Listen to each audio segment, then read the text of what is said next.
उठी विरोध की तेज आंधी। कमल सूर्य का दीदार कर खिल क्यों उठता है?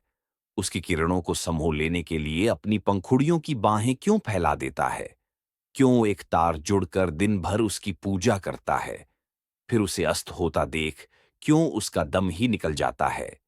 वह भी अपनी हंसती मुस्कुराती दुनिया को उसी पल समेट लेता है, मानो अंतर्मुखी होकर सूर्य से अगली सुबह फिर दर्शन देने की प्रार्थना करता हो।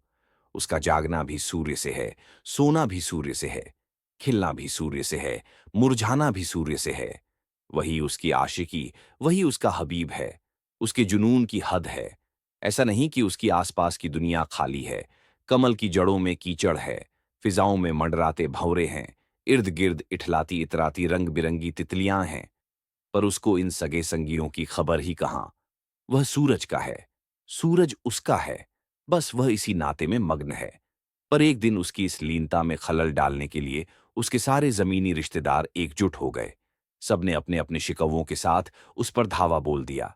कीचड़ बुदबुदाया, ऐ सूरज के दीवाने, तुझे पता है तेरा एक नाम जलज भी है। तू कीचड़ भरे जल की कोख से जन्मा है। मेरा ही रस चूस कर तेरी कोमल नाल सीधी खड़ी हो पाई है। तेरी रग रग में मैं ही जीवन बनकर दौड़ रहा हूं। मैं तुझे न सींचता तो तू यूं बढ़कर जवान न हुआ होता। पर अब देखता हूं, तूने उस गैर परदेसी सूरज से अपनी रूह तक का सौदा कर डाला है। अरे, यह तो सरासर बेवफाई है। आखिर मेरी तरफ भी तो तेरा कोई फार्स है कि नहीं? पहले मेरी दी गई खुराक का कर्ज चुका। सूरज से नाता तोड़ मेरा कद्रदान रहे। ये चोरदार दलील सुनकर कमल बस मुस्कुरा दिया, मानो इस हंसी के साथ कीचड़ की हठ टाल गया। यही सोचकर कि अब इस कीचड़ को कौन समझाए कि वह कीचड़ है, उसमें मोह के कीड़े कुलबुला रहे हैं। स्वार्थ की असहनीय बदबू समाई है। उधर वह सूरज ओजस्वी है, पतित पावन है, रोशनी का दाता है, ऊंचा है, सखवा है। फिर मैं सूर्य विकासी न होकर कीचड़ विलासी क्यों हो जाऊं?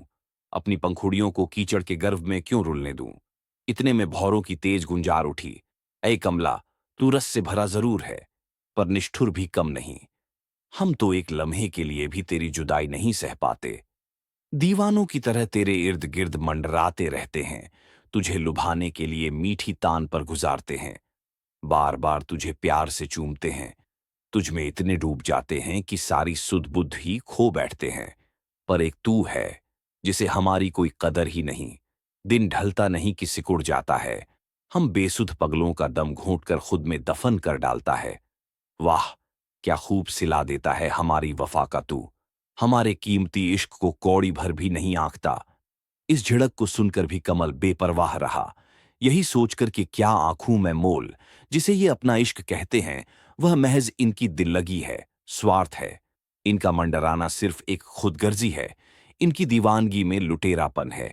इनका चूमना डंक मारकर मेरे जिगर का रस चूसना है। इनका याराना मेरे शबाब से है, बहारों और बसंत से है। कल पतझड़ की मार से जब मेरी सुंदर पंखुड़ियां झड़कर बिखर जाएंगी, मेरी रसीली नाल सूख कर झुक जाएगी, तब क्या ये रसिक वफा निभाएंगे? गुजार करते हुए मंडराएंगे? शायद तब भी मंडराएं, मेरे जनाजे पर मातम मनाने, गुजार गुजार कर सियापा करने। सियापा इसलिए नहीं कि इनका दिलनशी मर गया, बल्कि इसलिए कि रस का भरा पूरा कुंड सूख गया। मुट्ठियों में खाक लेकर दोस्त आए वक्ते दफन जिंदगी भर की मोहब्बत का सिला देने लगे। बुल्ले शाह के दिल का कमल भी दुनियावी नातों की असलियत जान चुका था। उसे भी इनायत जैसा जगमग सूरज मिल गया था। उनकी शुद्ध किरणों का स्पर्श मिल रहा था। इसीलिए उसका जी खुद ब खुद मोह के कीच से उचट गया था। मतलबी असोजदारों से हट चुका था। मौलाना आजाद रूबैयात ए सरमद की भूमिका में लिखते हैं, मादी बंधनों में जकड़ा हुआ इंसान इनसे छूट नहीं सकता जब तक उसके दिल पर कोई सख्त चोट न हो। मनचाही चीज पर बैठी मक्खी बिना उड़ाए नहीं उड़ती। जब तक इंसान का दिल ठोकर न खाए वह संसार की लज्जतों को नहीं छोड़ता। ये ठोकर सिर्फ शुद्ध प्रेम के हाथों ही लग सकती है। मोहब्बत के फरिश्ते की मजबूत भुजाओं में वह ताकत है कि उसकी तलवार का पहला वार ही खून के रिश्तों और दुनियावी प्रलोभनों की जंजीरों के टुकड़े टुकड़े कर देता है। यह बात कड़वी जरूर है, मगर है 16 आने सच। जब जिंदगी के किसी मोड़ पर पूर्ण गुरु का सानिध्य मिलता है, उनके अनन्य और अपार प्रेम का खरा स्वाद मिलता है, निःस्वार्थ प्रीति का अमृत बरसता है, तब उसकी तुलना में दुनियावी मोह ममता, लाड़ प्यार, दुलार सब बदस्वाद लगने लगते हैं, मिलावटी और जहरीले से लगते हैं। उनकी जकड़न ढीली पड़ती जाती है। ऐसा नहीं कि हर मुरीद बुल्ले शाह की तरह घरवार व्यापार छोड़ बैठता है। यहां बाहरी दुनिया के बसने उजड़ने की बात नहीं। इस देह के कारोबार तो चलते रहते हैं, पर दिल के अंदर बसी दुनिया छिन्न भिन्न होकर तबाह हो जाती है। वह दुनिया जिसमें तृष्णाओं की चहल पहल है, राग का शोर है, झूठ का पसारा है, जज्जियातों की धमकियां हैं, संकल्पों विकल्पों की उठती गिरती लहरें हैं। वह दुनिया जो कुछ छूटने टूटने बिखरने का अनजान डर समेटे रखती है, छीनने झपटने लूटने के नापाक इरादे बुनती है। जहां आशा निराशाओं के ताने बाने हैं, बेशुमार उलझने हैं, करीबन हर रिश्ते की दरारें हैं, उनसे धोखा खाने का दर्द है, कुंठा है, काश की एक लगातार टीस है। सद्गुरु का प्रेम आपके दिल की इस नारकीय बस्ती को उजाड़ कर रख देता है। उसकी खुदाई अदाओं की आंधी इसके परखच्चे उड़ा देती है। जी बिल्कुल, ईंट से ईंट वजा देती है। फिर मुरीद की इसी जमीन पर वह अपने प्यार भरे हाथों से रूहानियत का एक नया नगर बसाता है। ऐसा नगर जहां सिर्फ शुद्ध प्रेम की ठंडी बयार बहती है, जिसमें सहज समर्पण की सुगंध घुली होती है, जहां विश्वास पूरे यौवन में गुलजार होता है, चप्पे चप्पे में आरती गूंजती है, मिलन के मंगल गीत बजते हैं, जहां हर पल योग है, जुड़ना है, जिसमें हर पल तृप्ति भर भर के प्याले जाम पिलाती है। आनंद की सुनहरी सुबह खिली रहती है। कभी रात आती भी है तो पूर्णमासी सी। बुल्ले शाह के अंदर भी इनायत शाह के सधे हुए हाथ यही रूहानी दुनिया कर रहे थे। इसलिए वह सब ओर से बेखबर हो उसी दुनिया में डूबता जा रहा था। उसी गली कूचों में झूमने नाचने लगा था। उसका मन खड़ताल झनका झनका कर एकत्र धुन छेड़ उठा था। न गर्ज किसी से न वास्ता, मुझे काम अपने काम से। तेरे जिक्र से, तेरी फिक्र से, तेरी याद से, तेरे नाम से। बुल्ले शाह की यह अजब मस्ती गजब कर गई। उसके सगे संबंधी बौखला उठे। इसलिए वे भी कीचड़ और भंवरों की मानिंद बुल्ले शाह और उसकी नई रिश्तेदारी पर धावा बोल उठे। उसकी इस रूहानी दुनिया पर विष बुझे तीर कस बैठे, विरोध की घनघोर आंधी बनकर गरज उठे। इधर हमने एक शाम सजाई चिरागों से, उधर लोगों ने शर्त लगाई हवाओं से। पहले पहल जिगरी दोस्त आस्ताने आया। दुनियावी कायदे कानूनों की दुहाई देकर वह एड़ी चोटी का जोर लगाता रहा। फिर भाभियाओं और बहनों का एक पूरा काफिला ही तंज टोंच और फिक्रों की सौगात लिए वहां आ धमका। उन्होंने भी डरा धमकाकर, चढ़ा गिराकर, हंस रोकर हर पैंतरा आजमा कर देखा, पर सब बेकार। वो अज़्म संकल्प रखता हूं जो हादसों में पलता है, हवाएं तुंद में मेरा चिराग जलता है। ये बुल्ले शाह के मुरीद जिगर का ऐलान था। खिलाफी रुख भी उसके इस संकल्प की आग में ईंधन फूंक गए, उसकी अंदरूनी रूहानी दुनिया में जले चिरागों को और चकमक रोशन कर गए। इधर जब भाभियां और बहनें हवेली पहुंचीं तो वहां मातमी सन्नाटा छा गया। सैयदों को भाभियों से पूरी उम्मीद थी, पर वे तो अपने कुचले हुए फनों के साथ थक हार कर लौट आई थीं। अब भाइयों ने सोचा कि फूंकारों से काम नहीं चला, चलो फिर कुछ सिंह गर्जना की जाए। इसलिए वे आश्रम पहुंचकर बुल्ले शाह पर खूब दहाड़े। पर ये खूंखार दहाड़ें बुल्ले शाह के बंद कानों से टकराकर उल्टे दहाड़ने वालों को ही अधमरा कर गई। इसके बाद सैयद कौम के कई फिक्रमंद और चाहने वाले तशरीफ ले आए। उन्होंने भी साम दाम दंड भेद से उसे सावधान और आगाह किया। दरअसल बुल्ले शाह का खानदान काफी बड़ा था। दूसरा, नामी गिरामी आलिम फाजिल लोगों में भी उसका बहुत उठना बैठना था। फिर बुल्ले शाह के पिता बड़े ईमान वाले मौलवी थे, पूरी सैयद कौम में एक दरवेश की हैसियत से मशहूर थे। इसीलिए उनके सुपुत्र के कारनामों के चर्चे भी आग की तरह फैल गए। यही वजह थी कि कभी तो कोई सगा संबंधी बुल्ले शाह को समझाने बुझाने आश्रम में चला आता, कभी विद्वानों की मंडली उससे शास्त्रार्थ करने पहुंच जाती, तो कभी मजहबी व कौमी भाइयों का वहां तांता लगा रहता। आखिरकार बुल्ले शाह की सहन शक्ति जवाब दे गई। मन तंग आकर विफर उठा। एक दिन बेहद खिन्न और परेशान होकर उसने अपने मुर्शिद इनायत शाह से अर्ज किया, शाह जी, मेरी पिछली जिंदगी से जुड़ी यह जमात हमको यहाँ जीने नहीं देगी। इनकी आंखों पर ऊंची जाति, लियाकतों और झूठी शान और शौकत की पट्टी बंधी है। ये ना आपकी रूहानियत को समझ सकते हैं और न ही मेरे पाक इरादों को।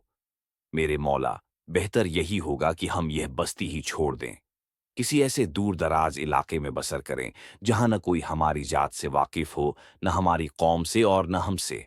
आप मेरे मुर्शिद और बंदा आपका मुरीद, बस सबको फक्त यही इल्म हो। चल बुल्लया चल ओथे चलिए, जिथे होण अक्ल दे अन्य। न कोई साड़ी जात पहचाने, न कोई सानू मन्ने। पर गुरु की रूहानी नजर तो कुछ और ही देख रही थी।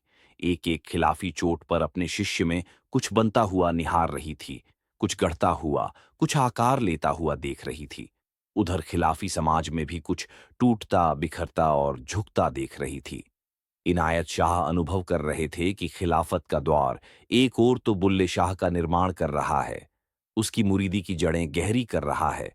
दूसरी ओर समाज के अव्वल हैसियत के लोग भी बुरी तरह हिल रहे हैं।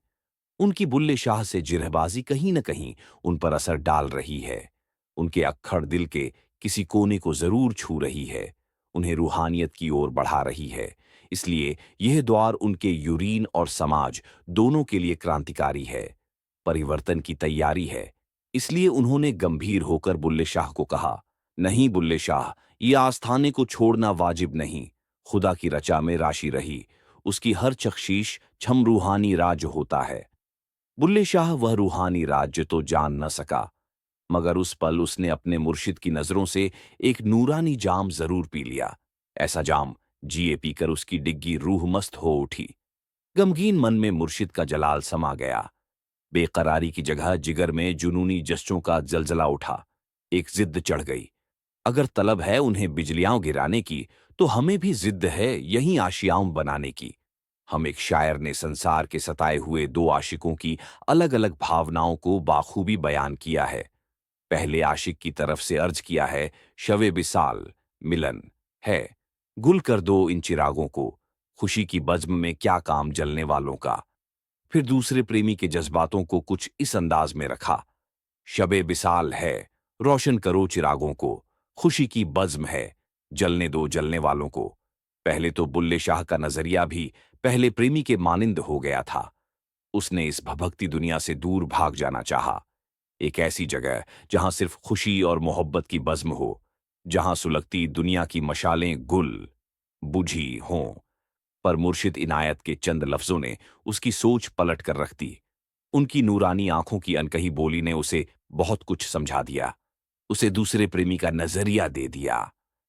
यही कि अगर संसार की खुशामद छोड़कर करतार से नाता जोड़ेगा, तो खुशामद पसंद बौखलाएंगे ही, ये दुनियावी चिराग दहकेंगे ही, दखलबाजी तो होगी ही।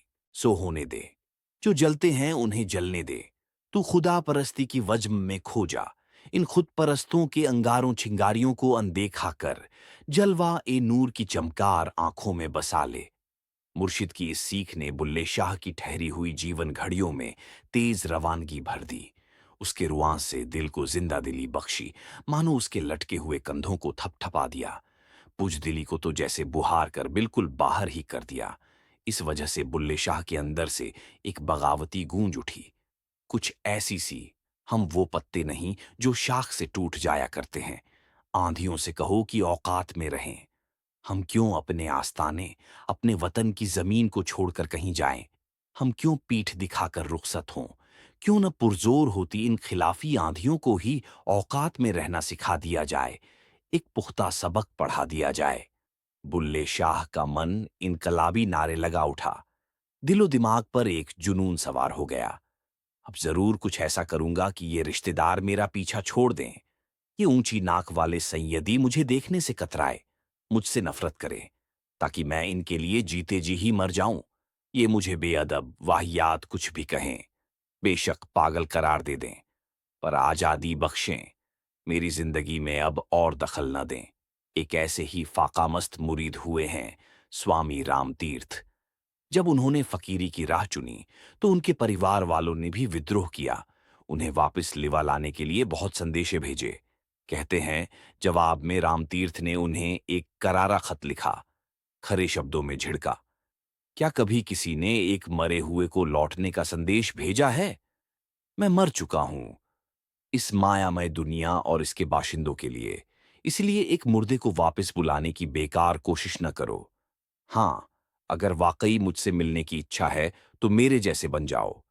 एक मृतक से मिलना है तो खुद मर जाओ, तभी मिलन संभव है। हो सकता है स्वामी जी का यह खत कारगर रहा हो, लेकिन बुल्ले शाह जानता था कि उसके कट्टर और अक्खड़ भाई बंधुओं के लिए ऐसे खत बेअसर हैं, महज कागज के टुकड़े हैं। उनके लिए तो कोई कड़ा कदम ही उठाना होगा, कुछ धमाकेदार करना पड़ेगा। पर क्या?